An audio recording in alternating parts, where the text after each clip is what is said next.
सुरू करू हो. विद्यार्थ्यांनो, पुढचा टॉपिक आहे सीड डेव्हलपमेंट. आपण पोस्ट फर्टिलाइजेशन चेंजेस शिकलो. हम लोग पोस्ट फर्टिलाइजेशन चेंजेस पढ़े हैं.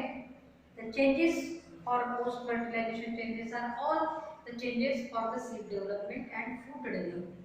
Okay, first seed development, then seed development, zygote develop into embryo, pea and develop into endosperm.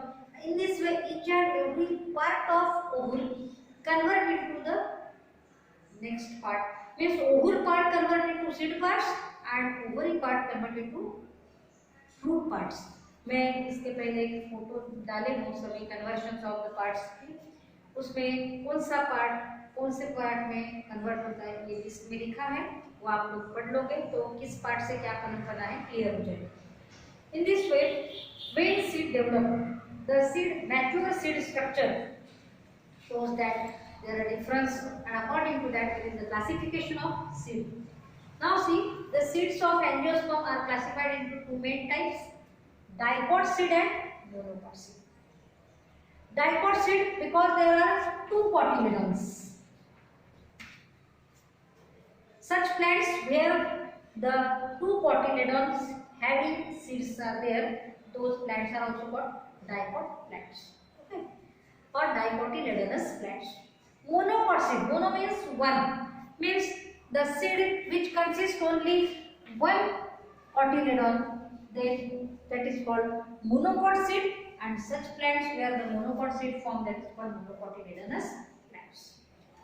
Now see here the diploid seeds, further again classified into two subtypes on the basis of the presence of endosperm in the mature seed or absence of the endosperm in the mature seed.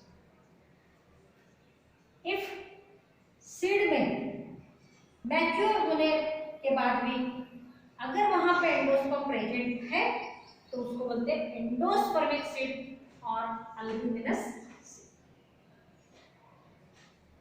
अगर endosperm mature seed में खत्म हो गए हैं, वो embryo ने पूरा absorb कर लिया, अभी एंडोस्पर्म के रूप में वो एम्ब्रियो के सराउंडिंग में नहीं है, तो उसको बोलेंगे नॉन एंडोस्पर्मिक सीड और एक्स अल्ब्यूमिनस सीड. आप एक्स और अल्ब्यूमिनस के बीच में छोटा सा ध्यान डाल सकते हो. एक्स अल्ब्यूमिनस मतलब मैच्योरेशन के पहले उसका एंडोस्पर्म था, लेकिन मैच्योर होते तक वो नहीं है, वो यूज कर लिया एम्ब्रियो ने, वो एब्सॉर्ब कर लिया एम्ब्रियो ने. इसलिए मैच्योर सीड में अल्ब्यूमिनस मींस एंडोस्पर्म, एंडोस्पर्म को ही अल्ब्यूमिन कहा है, तो अल्ब्यूमिन एब्सेंट है, that is x albuminous dicot seed, D for dicot. अभी देखो कि यहाँ पे इसके डायग्राम से आपको पता चल जाएगा कि क्या थोड़ा डिफरेंस होता है. हम लोग इसके पहले एम्ब्रियो स्ट्रक्चर पढ़ चुके हैं.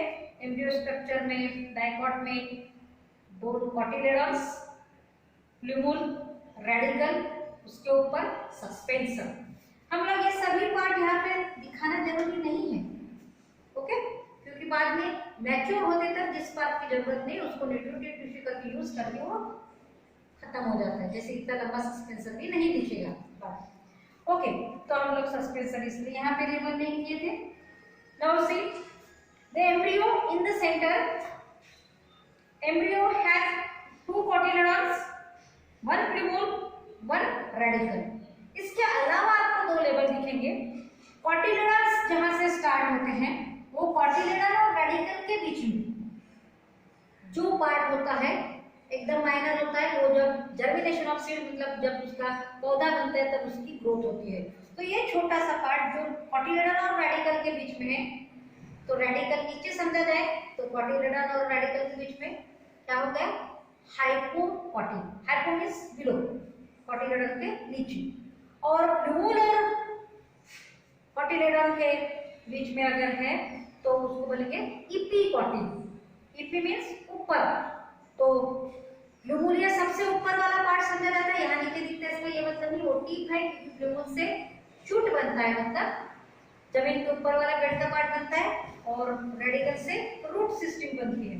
तो प्लूमूल और कोटिलेडन के बीच वाला जो छोटा पार्ट इसको बोलेंगे एपिकॉट। यहाँ पे हम लोग शो नहीं किए हैं। अभी देखो ये हो गए एम्ब्रियो। तो एम्ब्रियो के सराउंडिंग में और टिश्यू है and that is nothing but the endosperm, that is triploid in nature. This triploid endosperm, in the angiosperm of course it is always triploid. This endosperm is present surrounding the embryo and hence it is called endospermic cell.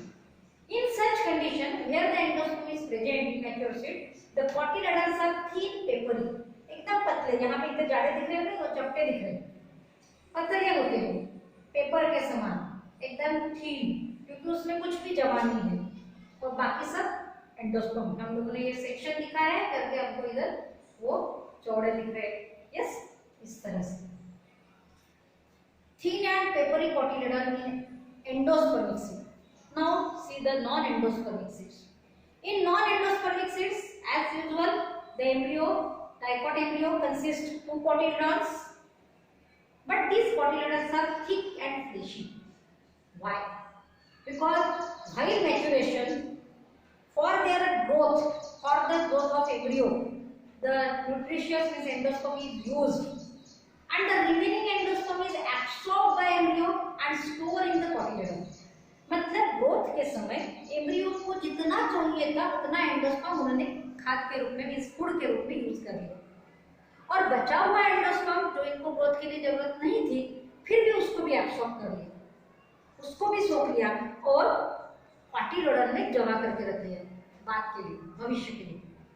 तो cotyledon में food जमा होने की वजह से अभी वो बाहर एंडोस्पर्म के रूप में नहीं है, लेकिन कॉटिलेडन के अंदर फूड है, और इस वजह से कॉटिलेडन खुल जाते हैं, जाड़े होते हैं, फ्लेशी होते हैं।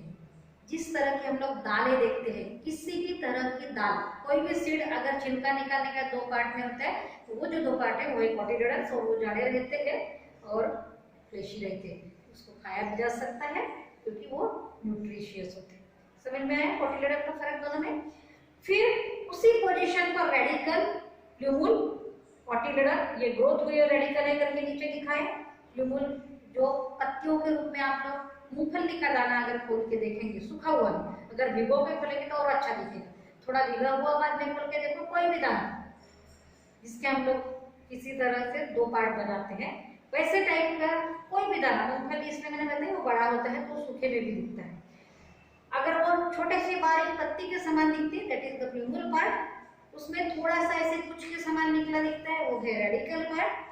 और इन दोनों के बीच में छोटे छोटे जो टिश्यू होते हैं वो है एपिकोटिल और कोटिल, हाइपोकोटिल जो मैंने पोजीशन बताई, और दाना जो है वो है, हम लोग दाल में देखेंगे, दाल वाले कोई भी दाने में देखेंगे तो वो हो गया कोटिलोइड्स इधर। But now surrounding this embryo there is no availability of endosperm, endosperm पूरा खत्म हो गया, और इस वजह से सीड कोट एम्ब्रियो के बिल्कुल बाहर सीड कोट होता है और कुछ नहीं होता। सीड कोट में एंडोस्पर्म नहीं दिखाना है, इसीलिए हम लोग किसी भी दाने का ऊपर का छिलका निकाल लो और थोड़ा धक्का लगाओ तो थोड़ा ऐसे बीच में हाथ लगाकर तो ब्लैक पार्ट अलग होते हैं, बराबर। फिर उसकी दाल बनती है, राइट। तो दाल मतलब खाने के लिए मूंगफली की दाल नहीं बोलते, लेकिन हर एक का दो दाल, दल का मतलब होता है कोटिल, इसीलिए उसी के ऊपर से वो दाल वर्ड आएगा।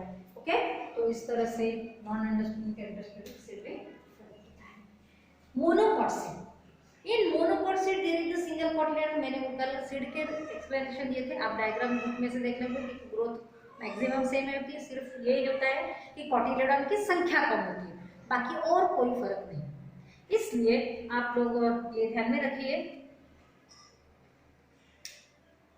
कि मोनोकॉट सीड में हम लोगों को एक ही कोटिलेडन होता है, और इसी वजह से रेडिकल और प्लूमूल वो एक साइड में हो जाते हैं, रेडिकल और प्लूमूल एक साइड में हो जाते हैं। तो कोटिलेडन के नीचे रेडिकल और प्लूमूल वो थोड़े से ऑब्लिक मींस तिरछा होता है, प्लूमूल ऊपर की साइड में, रेडिकल नीचे की साइड में। हर एक को टोपी होती है, उसको बोलते हैं कोलियो, टोपी कोलियो। प्लूमूल की टोपी को बोलेंगे कोलियोप्टाइड और रेडिकल के टोपी को बोलेंगे कोलियोराइजा।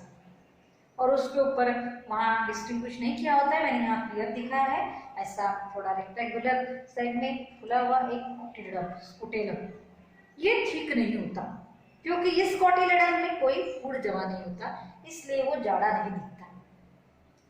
समझ रहे, वो ठीक नहीं दिखता, वो फ्लैशी नहीं दिखता। और इस तरह की सीड में सबसे ऊपर वाले पार्ट में हम लोग देखो कोई भी ग्रेन्स खाते, गेहूं, चावल, ज्वारी, भुट्टा खाते हो आप लोग, मक्का, इस तरह के जो ग्रेन्स है वो सब मोनोकॉट सीड्स है। और इन मोनोकॉट सीड्स में आप देखोगे तो सीड में एक साइड में थोड़ा सा पतला पार्ट होता है, नीचे का पार्ट, कनी जिसको बोलते हैं, चावल किसमें कनी, और ऊपर वाला पार्ट फूला दिखता है। उसकी कंपैरिजन में नीचे वाला पार्ट थोड़ा सा नैरो और थिन दिखता है, एकदम पतला दिखता है। तो पतला वाला पार्ट मीन्स नीचे का एम्ब्रियो पार्ट, कोटिलेडन और बाकी सब। और ऊपर का पार्ट जो फ्लैशी होता है उसमें वो है एंडोस्पर्म। यहाँ पे एंडोस्पर्म सराउंडिंग एम्ब्रियो नहीं होता,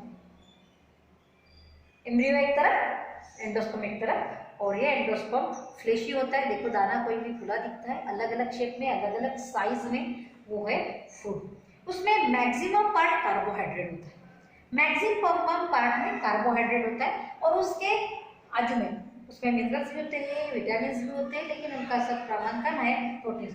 और सराउंडिंग, ये कार्बोहाइड्रेट पार्ट्स के सराउंडिंग में एक पतली लेयर होती है, पतली, जिसको एल्यूरोन लेयर लिखा गया है।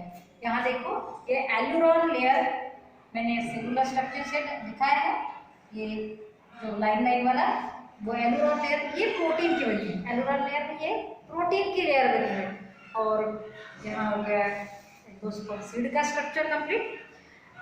इनमें मैक्सिमम बहुत कम जगह पे अलग अलग होती है सीड कोट और ओवरी वॉल।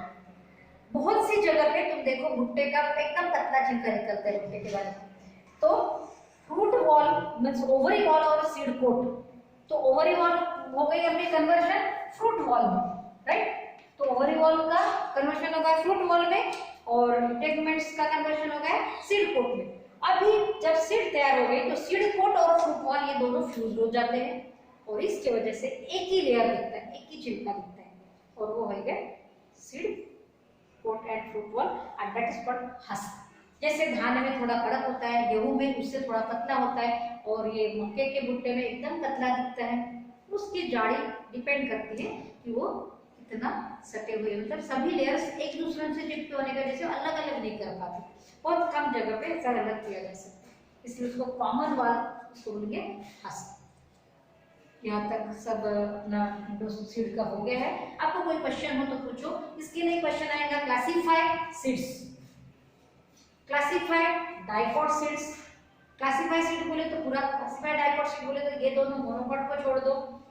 इनके डायग्राम के ऊपर से आप एक्सप्लेनेशन लिख सकते हैं, डायग्राम भी क्वेश्चन में आ सकते हैं। अभी धीरे धीरे डायग्राम कम कर दिए तो नहीं, लेकिन आ सकते हैं, क्योंकि कम के लेके कोई भी आ सकते हैं, और डायग्राम के बेस पर आपको याद करना है तो आसान हो जाएगा, राइट। और उनके डिस्टिंग्विशन करेंगे हम लोग। एक फोटो आपको देंगे, conversion of the parts of seed and ovary into Oval and ovary into seed and fruit, उसकी लिस्ट एनलिस्ट करके क्वेश्चन आ सकते हैं, जस्ट इंफॉर्मेशन। इस तरह से ये हो गया होमवर्क। Thank you.